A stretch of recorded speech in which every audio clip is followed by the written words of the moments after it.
Escritos de filosofía política. Mijaíl Bakunin.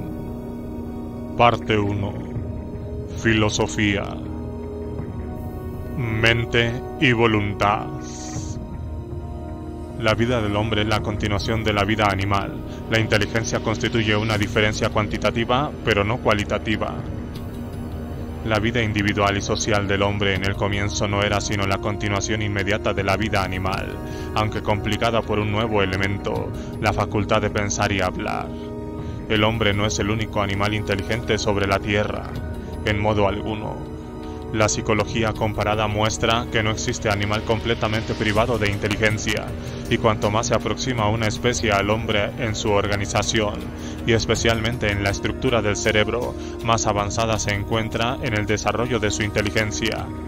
Pero solo en el hombre alcanza la inteligencia el nivel superior de desarrollo que puede llamarse en sentido estricto la facultad pensante, es decir, el poder para comparar, separar y combinar las representaciones de objetos internos y externos proporcionadas por nuestros sentidos, la facultad para formar grupos de tales representaciones, para comparar y combinar luego esos grupos, que no son entidades reales ni representaciones de objetos percibidos por nuestros sentidos, sino solo conceptos abstractos formados y clasificados por el trabajo de nuestra mente, que retenidos por nuestra memoria, otra facultad de nuestro cerebro, se convierten en punto de partida o base para esas conclusiones que denominamos ideas. Solo el hombre está dotado con el poder de la palabra.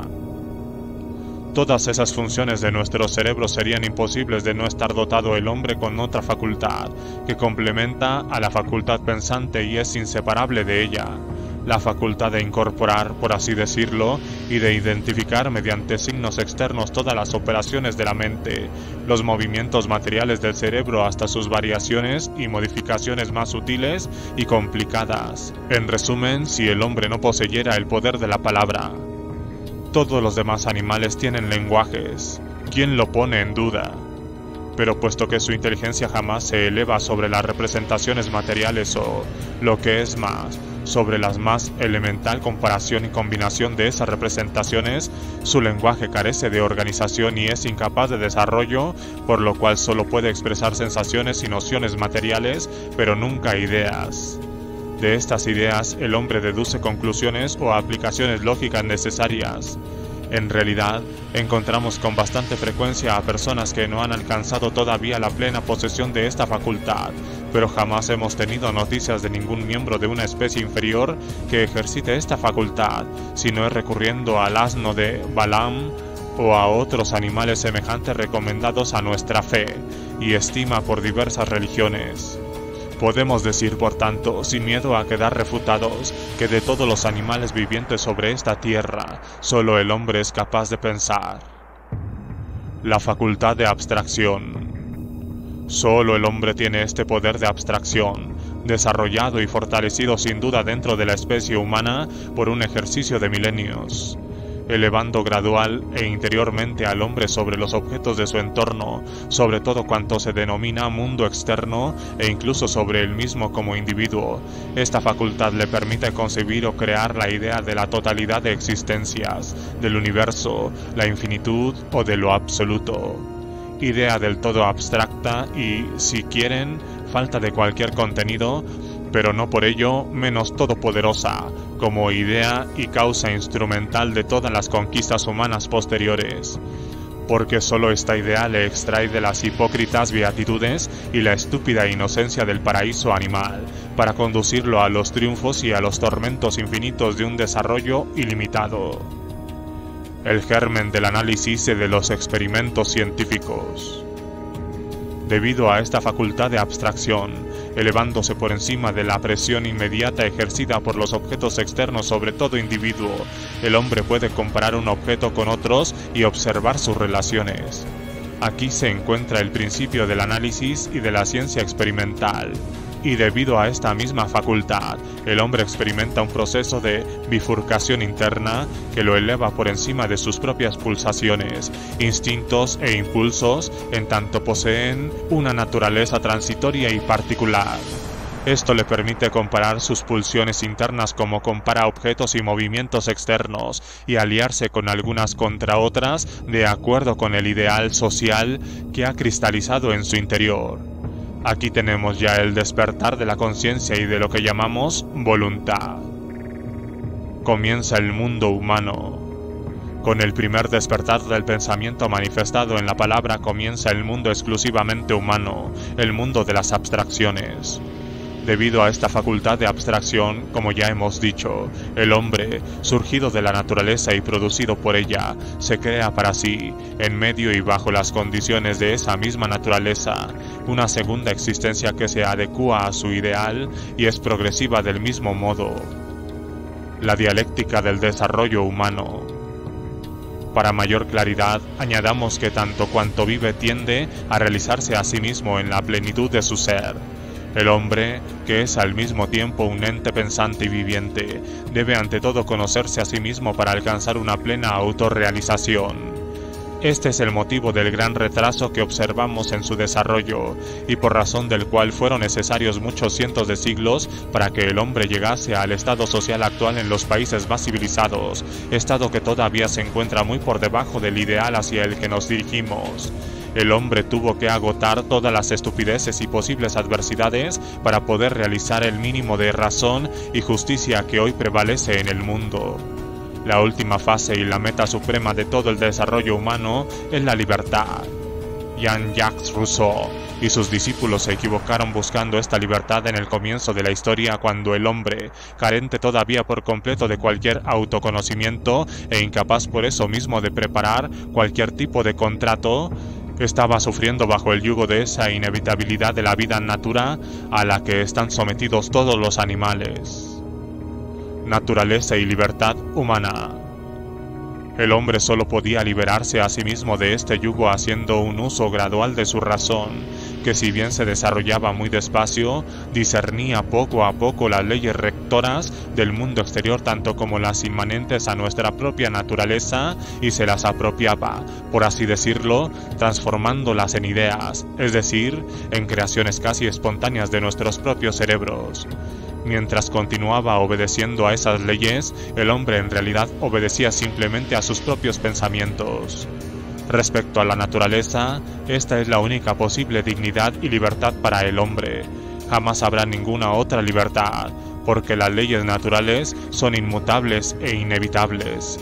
Representan la base misma de toda existencia y constituyen nuestro propio ser, por lo cual nadie puede rebelarse contra ellas sin llegar inmediatamente al absurdo o sin provocar su propia destrucción. Pero reconociéndolas y asimilándolas con su propia mente, el hombre se eleva sobre la presión inmediata de su mundo externo. Entonces, convirtiéndose a su vez en un creador y obedeciendo en lo sucesivo solo a sus propias ideas, la transforma más o menos de acuerdo con sus necesidades progresivas, imprimiéndoles en alguna medida la imagen de su propia humanidad. El libre albedrío universal y el elan vital. Por consiguiente, lo que llamamos mundo humano tiene al hombre por único e inmediato creador. Este lo produce superando paso a paso el mundo externo y su propia bestialidad, conquistando de esta forma para sí mismo su libertad y su dignidad humana. Las conquistas impelido por una fuerza independiente de él, una fuerza irresistible e inmanente a todos los seres vivos. Esta fuerza es la corriente universal de la vida, la misma que llamamos causalidad universal, naturaleza, que se manifiesta en todos los seres vivientes, plantas o animales, en el impulso de todo individuo a cumplir por sí mismo las condiciones necesarias para la vida de su especie, es decir, para satisfacer sus necesidades. Voluntad libre. Este impulso, esta manifestación esencial y suprema de la vida, constituye la base de lo que denominamos voluntad. Inevitable e irresistible en todos los animales, incluido el hombre más civilizado, instintiva y casi podríamos decir mecánica en los organismos inferiores, más inteligente en las especies más altas, solo alcanza plena conciencia en el hombre.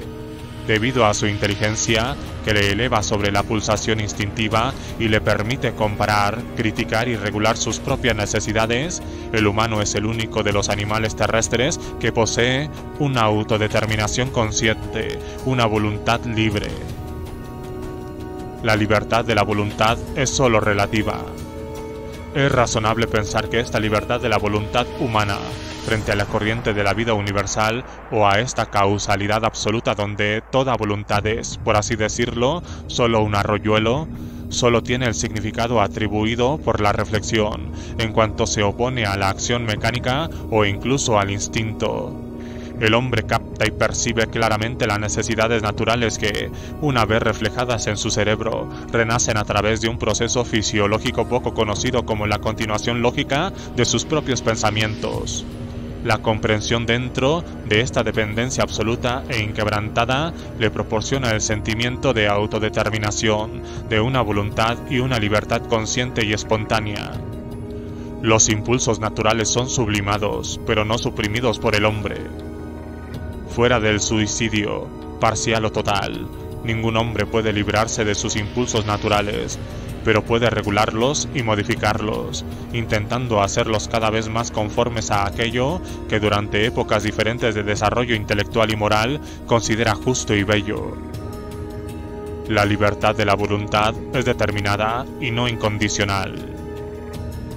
Puesto que todo hombre, en el momento de nacer y durante todo su desarrollo vital, no es más que el resultado de un incontable número de acciones, circunstancias y condiciones, materiales y sociales, que continúan formándole mientras vive, ¿cómo podría él, un eslabón pequeño, pasajero y apenas perceptible en la concatenación universal de todos los seres presentes y pasados, conseguir la fuerza requerida para romper mediante un acto de su voluntad esta totalidad eterna y todopoderosa, esta entidad absoluta y universal que tiene existencia real, pero que ninguna imaginación humana puede esperar comprender alguna vez? Esta naturaleza es la madre que nos configura, alumbra, alimenta, rodea y atraviesa hasta la médula de nuestros huesos, hasta los pliegues más profundos de nuestro ser moral e intelectual, y que por último nos asfixia en sus abrazos maternales. Hemos de reconocer de una vez para siempre que frente a esta naturaleza universal no puede existir ni independencia ni rebelión. La libertad racional, la única libertad posible. Con ayuda del conocimiento y mediante una ampliación meticulosa de las leyes de la naturaleza, el hombre se emancipa gradualmente a sí mismo, pero no se emancipa del yugo universal soportado por todos los demás seres vivos y las cosas existentes que aparecen y desaparecen en este mundo. El hombre solo se libera de la brutal presión ejercida sobre él por su propio mundo externo, material y social, donde se encuentran todas las cosas y todos los hombres circundantes. Gobierna las cosas mediante su ciencia y su trabajo. En cuanto al yugo arbitrario impuesto por los hombres, se libra de él mediante la revolución. Este es el único significado racional de la palabra libertad. El gobierno de las cosas externas, basado sobre una respetuosa obediencia a las leyes naturales. Es la independencia ante las pretensiones y los actos despóticos de los hombres, en la ciencia, el trabajo, la rebelión política y, junto con todo ello, es en definitiva la organización libre y bien concebida del medio social de acuerdo con las leyes naturales inmanentes a toda sociedad humana. La primera y última condición de esta libertad se encuentra entonces en el sometimiento absoluto a la omnipotencia de la naturaleza y en la obediencia y la aplicación más estricta de sus leyes. Como la mente, la voluntad es una función de la materia. Al igual que la inteligencia, la voluntad no es una chispa mística, inmortal y divina que milagrosamente cayó del cielo a la tierra para dar vida a pedazos de carne o cuerpos inertes. Es el producto de la carne organizada y viviente, el producto del organismo animal. El organismo humano es el más perfecto de todos los organismos y, en consecuencia, la voluntad y la inteligencia del hombre son comparativamente lo más perfecto y, sobre todo, lo más capaz de un progreso y una perfección cada día mayores. Poder neural y poder muscular. La voluntad, como la inteligencia, es una facultad neurológica del organismo animal y tiene como órgano específico el cerebro. La fuerza muscular o física y la fuerza neural, o poder de la voluntad y la inteligencia, tiene esto en común. En primer lugar, que cada una depende de la organización del animal que éste recibió en el nacimiento y que, en consecuencia, son el producto de una multitud de circunstancias y causas no solo existentes fuera de esta organización animal, sino anteriores a ella. Y en segundo lugar, que todas son capaces de desarrollarse con el ejercicio y el entrenamiento, lo cual prueba una vez más que son el producto de causas y acciones externas. Es obvio que siendo en su naturaleza e intensidad simplemente efectos de causa independientes de ellas, esas fuerzas tienen solo una relativa independencia dentro de esa causalidad universal que constituye y comprende los mundos, que es la fuerza muscular. Es una fuerza material de cierta intensidad generada dentro del animal por la concurrencia de influencias o causas antecedentes, que en un momento dado permite al animal oponer a la presión de las fuerzas externas una resistencia no absoluta, sino relativa. La voluntad está determinada por la estructura del organismo. Lo mismo es cierto para la fuerza moral que llamamos poder de la voluntad. Todas las especies animales están dotadas de este poder en diversos grados, y la diferencia depende, ante todo, de la naturaleza particular de su organismo. Entre todos los animales de esta tierra, la especie humana está dotada con ella en el más alto grado. Pero incluso dentro de esta especie no todos los individuos reciben con el nacimiento una disposición volitiva igual, estando determinada de antemano la mayor o menor fuerza de voluntad por la salud relativa y el desarrollo normal del propio cuerpo y, sobre todo, por una estructura cerebral más o menos afortunada. He aquí, pues, desde el mismo comienzo, una diferencia de la que el hombre no es, en ningún caso, responsable. ¿Es culpa mía que la naturaleza me dotase con una fuerza de voluntad inferior? Ni los más insensatos teólogos y metafísicos se atreverán a decir que lo que llaman almas, es decir, la suma total de facultades afectivas, intelectuales y volitivas que cada uno recibe con el nacimiento, son todas iguales. El papel del ejercicio en el entrenamiento de la voluntad. Desde luego, la facultad volitiva puede desarrollarse mediante la educación y los ejercicios apropiados, como las demás facultades del hombre. Estos ejercicios acostumbran gradualmente a los niños a reprimir la manifestación inmediata de cualquier impresión leve y a controlar en mayor o menor medida los movimientos reflejos de sus músculos cuando se ven estimulados por sensaciones internas y externas transmitidas por los nervios. En un estadio ulterior, cuando en el niño se ha desarrollado en cierta medida el poder reflexivo mediante una adecuada educación del carácter, el mismo ejercicio, cada vez más consciente, apoyado en la creciente inteligencia del niño y basándose sobre el poder volitivo que se desarrolla en su interior, entrena al niño para reprimir la expresión inmediata de sus sentimientos y deseos, y dominar todos los movimientos voluntarios del cuerpo, así como los de aquello que se denomina su alma, su pensamiento mismo, sus palabras y actos, sometiéndolos a una finalidad dominante, sea esta buena o mala. ¿El hombre es responsable de su formación? La voluntad del hombre, así desarrollada y entrenada, no es evidentemente sino el producto de influencias que están fuera de él y que, actuando sobre la voluntad, la determinan y configuran con independencia de sus propias resoluciones. ¿Puede un hombre ser considerado responsable de la formación, mala o buena, adecuada o inadecuada, que obtiene? Hasta cierto punto un hombre puede convertirse en su propio educador, en su propio instrumento tanto como creador. Pero debe observarse que cuanto adquiere es solo una independencia relativa, y que en modo alguno está liberado de la dependencia inevitable o de la solidaridad absoluta mediante la cual él, como ser vivo, está encadenado irrevocablemente al mundo natural y social.